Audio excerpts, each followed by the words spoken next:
Welcome friends, welcome to Manu law classes. I am Gautam Dikshit, subject matter expert. आज के इस video में we will do the daily Hindu analysis of September 13, 2021 और कुछ important news आ जाए हैं और फैक्चुअल न्यूज़ भी हैं, एनालिटिकल बेस्ड न्यूज़ भी हैं। So let's go to the news. The first news is coming is the change of guard, change of chief minister in Gujarat. So the former chief minister Vijay Rupani, he resigned, and now the new chief minister who has been appointed is Bhupendra Patel. More than the politics of the news, it is very important for us to go into the constitutional provisions related to the chief minister. So important articles are article 163. Yes, so we have article 163. So article 163 is about the council of ministers to aid and advise the governor. Then we have article 164 which says that the chief minister shall be appointed by the governor and other ministers will be appointed by the governor based on the advice of chief minister. Then we have 91st constitutional amendment act 2003. It limits the strength of the council of minister to the 15% of the total strength of legislative assembly.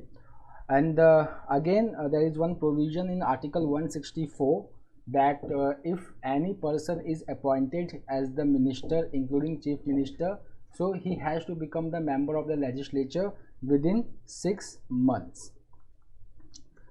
So this is the provision of article 164. The next is about the salaries and allowances of the ministers including chief minister.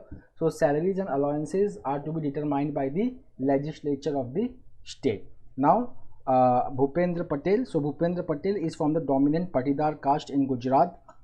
This change of guard has taken place just before the Gujarat assembly election to be held in November 2022. ये date आप याद रखिएगा. And second important thing is that Bhupendra Patel is the first time MLA in Gujarat Assembly. The next news is about Center 6 report on Gilani's burial. So Sayyid Ali Shah Gilani, he was the leader of the Hurriyat party in Jammu and Kashmir, and he died at the age of 92 and he was buried at Haidarpura. So there are some controversies, there are some allegations leveled by his family that proper respect was not given to him. So the Ministry of External Affairs has sought an elaborate report from Jammu and Kashmir. And the very important news which will follow in sports section in detail is that 18-year-old Emma Raducanu, she is from Britain, and she won the US Grand Slam. There are 4 Grand Slam: US Grand Slam, Australian Grand Slam, Wimbledon and French Open. So she has won the US Open, and she is the first in an open area. She is the first woman player who was not a top seeded player, but she was the qualifier and she has won the Grand Slam. We will follow this news in detail. Next is about the policeman killed in militant attack in JNK. तो देखिए हम लोगों ने बात की थी इसके बारे में कि अफगानिस्तान में जो हुआ है उसका रिपरकशन जम्मू एंड कश्मीर में देखा जा सकता है, तो अब कहीं ना कहीं वो दिखना चालू भी हो चुका है. So as you can see a policeman was killed in a militant attack. Now youth should be aware of social realities and challenges CJI. So ये he was addressing our CJI, our Chief Justice of India NV Ramanna. He was addressing the 128th anniversary of the historic Chicago address of Swami Vivekanand. So let's have a brief account of that. What was this historic Chicago address of Swami Vivekanand? So in the year 1893, on 11 September 1893, remember this date, 11 September 1893, the Parliament of Religions was organized in Chicago in the United States, and there were many participants of different religion in this Parliament of Religion. So Swami Vivekanand, he represented Asian religious thought and philosophy of India. So on this 128th anniversary, our CJI was speaking and he was talking about youth, that youth participation of youth is very important and it determines the nation's trajectory. Second, he says that this is very important, that the democratic rights that we take for granted are the result of struggles of thousands of young people who took to streets fighting the authoritarian regimes either during the freedom or during the emergency. Many lost their lives, sacrificed lucrative careers, all for the greater good of the nation and society. So he's highlighting the role of youth in nation building. Now cleaning the Yamuna a story of miss deadlines. तो यहाँ पे यमुना जो है खास करके from Hathikund to Okhla, जो दिल्ली वाला stretch है, it starts from Hathikund to Okhla. जो it is one of the polluted most polluted stretch of Yamuna. तो हम थोड़ा यमुना की हिस्ट्री देख लेते हैं. यमुना को क्लीन करने के लिए यमुना एक्शन प्लान आया था 1992 में. It aimed for improvement of water quality, conservation in the river and hygiene environment in the cities in the river basin. But अभी हम जानते हैं कि इसका कोई एक्सपेक्टेड रिजल्ट नहीं आया है. उसके बाद on January 19, 2020 it was the cleaning the Yamuna was the part of the election agenda. Then see, now this fact is very important. These two paragraphs. The Yamuna originates in the Yamunotri glacier in the Himalayas and it travels through Himachal Pradesh, Uttar Pradesh, Uttarakhand, Haryana, Rajasthan and Delhi before its confluence with the Ganga in Prayagraj in Uttar Pradesh. The total length of Yamuna is 1400 kilometre. उसमें से जो सिर्फ 2% का जो stretch है जो दिल्ली से बहता है वो सबसे पॉल्यूटेड है. As you can see it accounts for 76% of the pollution load on the river. Now if we say that two of the major causes of pollution in Yamuna is that less water is flowing in Yamuna, and the second is there are 22 sites of dumping the sewage in Yamuna without treatment, the industrial effluents, which increases the pollution level. In 1994, first time the Supreme Court took the issue of cleaning of Yamuna, and many state government including Uttar Pradesh, Haryana, Delhi Jal Board, Delhi government, they all were the part of this litigation. And then the National Green Tribunal, it formed Maili Se Nirmal Yamuna Revitalization Plan in 2017. Okay, so this is the problem. Now sewage problem is one of the major problem of Yamuna, that untreated sewage is dumped in rivers which increases the pollution level.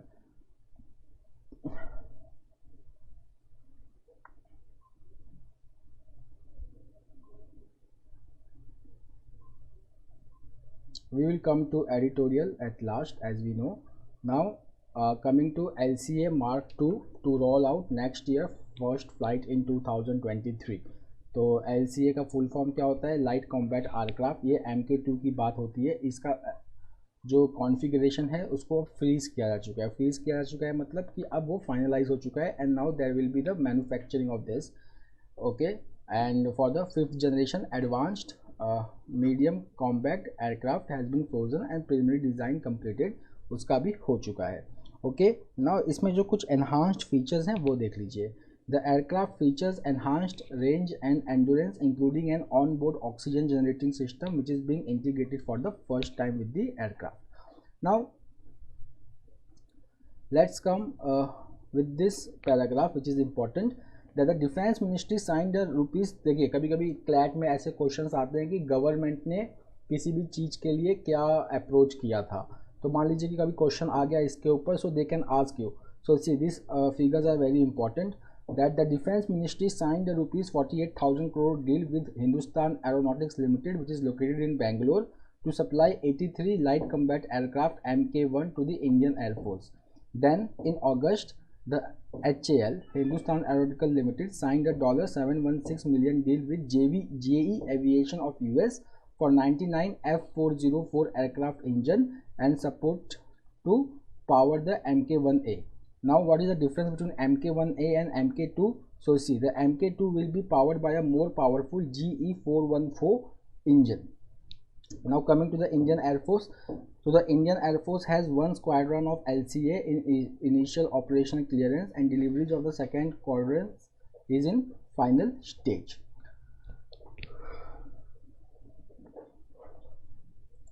Now NAT grid, this is very important. NAT grid क्या होता है? National grid. Now this national grid, it is a information technology based platform which will integrate the law enforcement agency with data providers.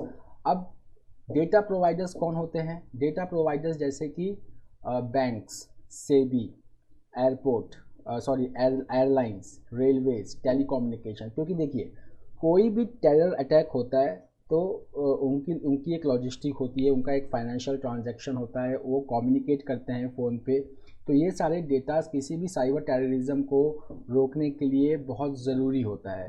सो और या किसी भी terror attack को रोकने के लिए बहुत ज़रूरी होते हैं ये data. So the NATGRID is going to integrate the law enforcement agencies with this data providers. इसका एम क्या है? इसका एम है to develop counter terror capabilities in India.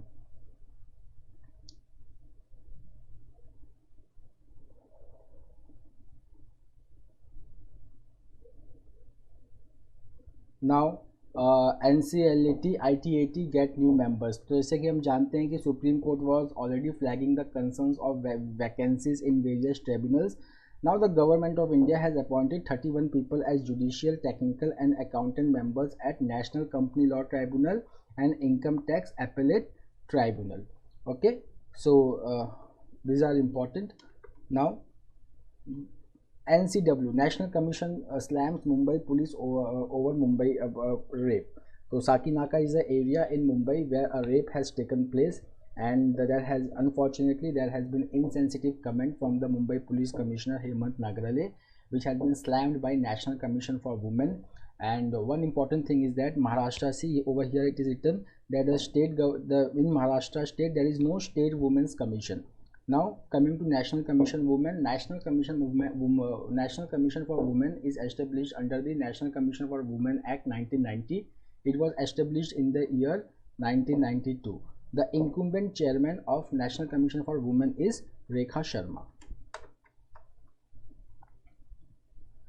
Now nursing syllabus gets a major revamp. हम इसके बस highlights देखेंगे।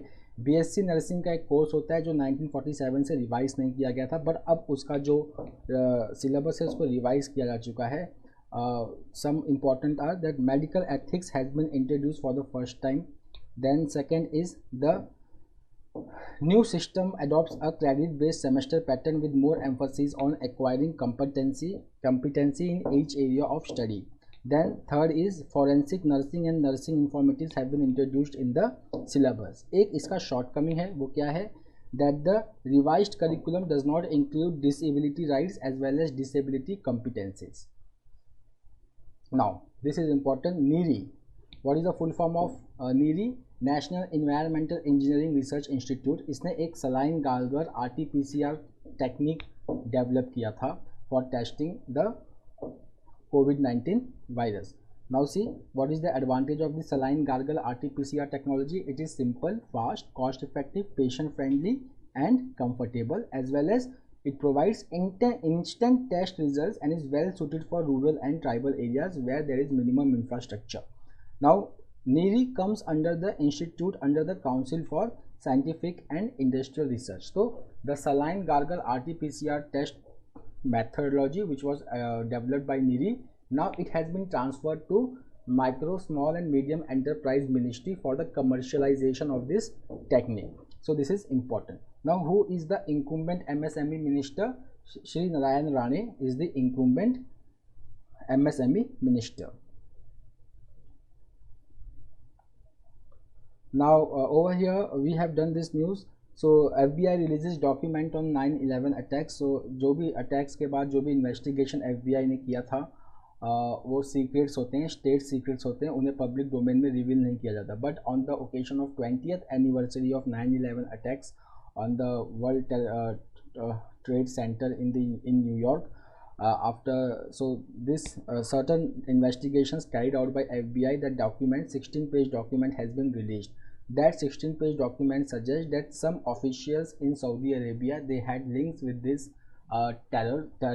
terrorist who had carried out the attack which killed nearly 3,000 people, and we know that it has been denied by the Saudi Arabia. Now coming to the Taliban news, so let's come to here.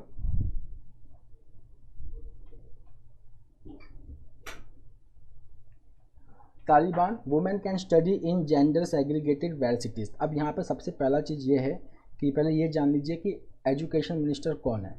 So the education minister is Abdul Baqi Haqqani. He is the education minister. Now we have already done this news that there is a going talk that women can attend universities, but they have to go for different class, or there should be curtain in the class between women and men.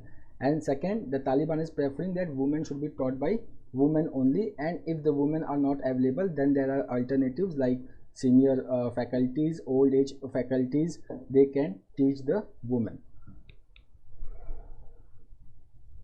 Now IAEA Iran to allow nuclear surveillance. तो जैसे कि हम जानते हैं कि US के साथ Iran का means P5+1 countries, P5 are the permanent members of United Nation Security Council. P5+1 मतलब वो 5 permanent members plus Germany. So P5+1 members they had a nuclear deal with Iran during the presidency of Barack Obama. Later US backed out, but the other countries of P5+1 they revived the talks with Iran. And now Iran has allowed the nuclear surveillance of its nuclear sites. There are allegations on Iran that it is carrying out the nuclear and uranium enrichment facilities. There are uranium enrichment facilities, especially at Natanz nuclear facility in Iran. So ये इसका मतलब क्या होता है uranium enrichment का? For weapon grade uranium, the uranium should be enriched at 90%, and Iran has already crossed the 60% bar. So Iran is very close to developing the weapon grade uranium. So there are allegations, and which is the major reason that why the talks between P5+1 and Iran is stalled right now. So IAEA has now got the chance to put the nuclear facilities in Iran under surveillance. So IAEA, International Atomic Energy Agency, it is headquartered at Vienna. It is a specialized agency of the United Nations. The motto is Atom for Peace, and the incumbent director general is Rafael Grossi.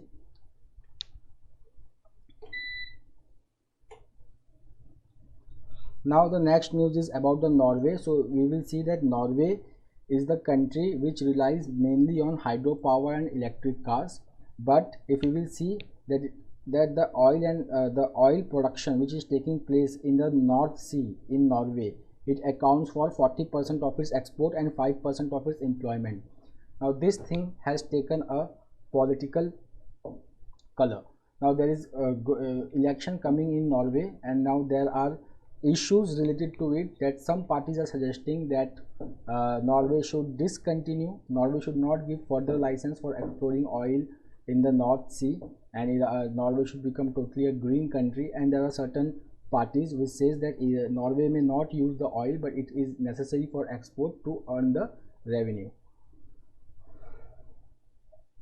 Now from sports, we have very good news that British teenager Emma Raducanu, she has completed the greatest, and she is the first qualifier to capture the Grand Slam. This is very important, and she has defeated Canada's Leah Fernandez in the US Open. She is 18-year-old, and she is the first British woman in 44 years to win a Grand Slam after the Virginia Wade. So Virginia Wade was the last British woman to win the Grand Slam. She won Wimbledon in 1977, and now after that the next British woman is Emma Raducanu. So this is very important. Then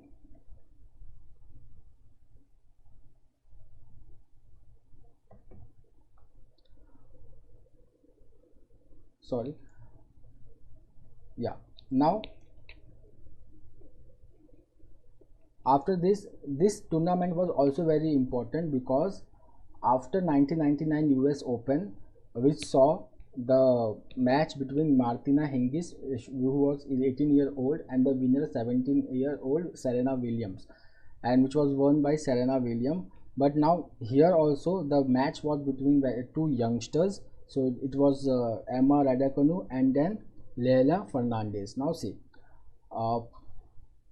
some important thing, that she is the youngest woman major winner since Maria Sharapova at Wimbledon in 2004.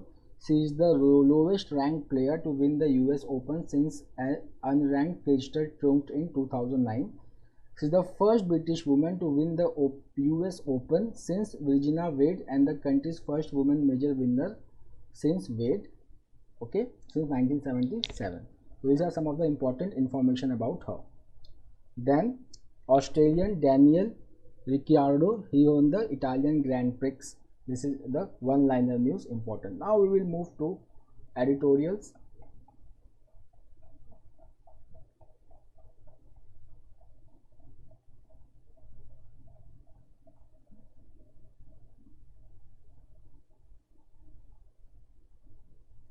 So this is more of a political news, that why there was the replacement of chief minister in Gujarat, because the former chief minister, his administrative work during COVID-19 was not very impressive. Second, the article talks about that alienation of dominant social caste in Gujarat and elsewhere, which led to the emergence of a Patidar leader again in Gujarat because of the coming election.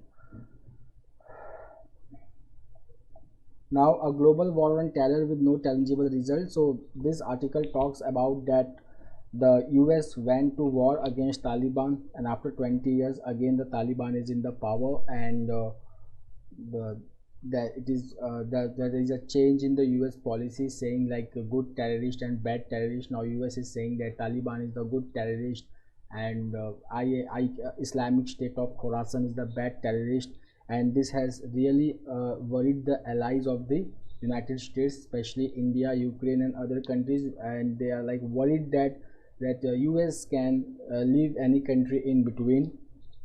Okay, along with the same time, this article talks about that this is one of the blunder of the incumbent president of the USA, which has already been highlighted by Robert Gates and Osama bin Laden in their writings. The second, it talks about the terror interconnections, that Taliban has really a terror connections with the Haqqani network, with the Islamic State. The first thing which Taliban did after coming to power was to release all the Islamic State prisoners from Afghanistan. So this has worried, and the same time the type of government which has come in Afghanistan, it is also an indicator that the various terror groups are integrated part of Taliban. If we just see the Islamic State of Khorasan, so they are offshoots of Haqqani network, so that's why they are like all intertwined, and this can pose a danger to the region. Now this is the very important article for today. Now to understand this article, first we must know what is the definition of GDP.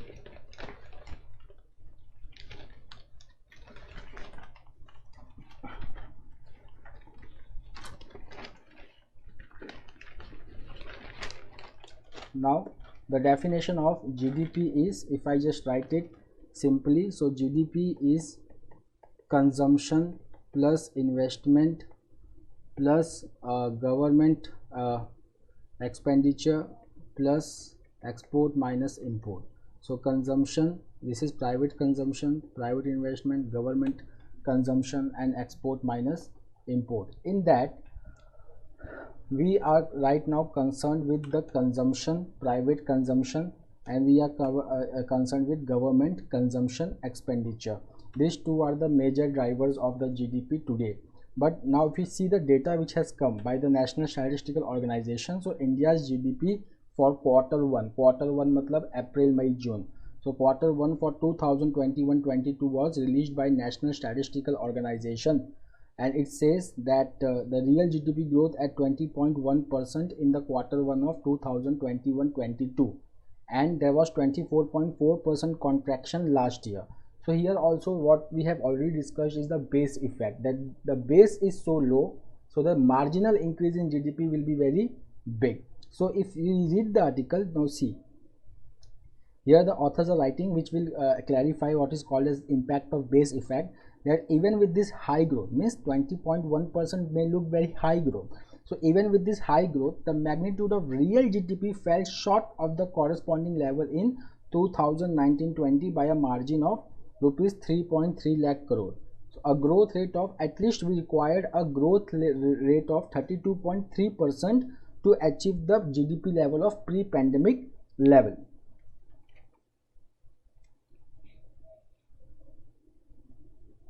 Fine.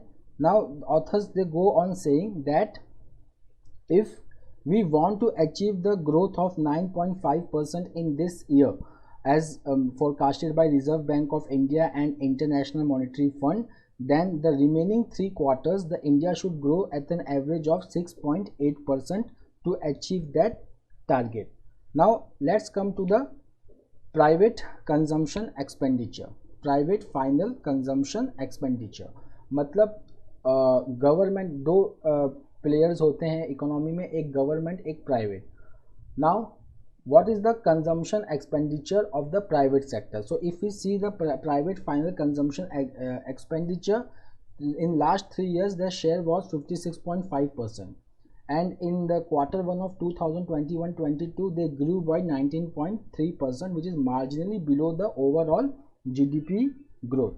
Now see, since private consumption they largely, क्योंकि देखो private consumption means जो लोग खर्चा करते हैं अपने consumption के लिए. लोग खर्चा कब करेंगे? जब उनके पास इनकम होगा. So now see the recovery in private consumption demand is lagging behind the overall GDP growth. So now the private consumption they largely depend upon the growth and distribution of income. Then it will be, so if we want to increase the private final consumption expenditure, we should focus on improving the income, employment level of MSMEs and informal sectors of the economy.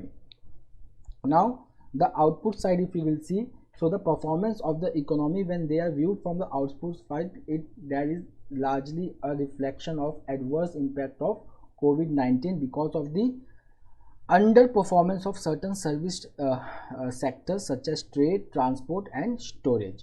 So this sector they grew at by 34.3% in quarter 1 as compared to the contraction of 48.1%. Okay, सो अगर हम फिर base effect फिर से लगाएंगे तो हमको ये लगेगा कि नहीं, जो रियल ग्रोथ है वो बहुत ही कम है.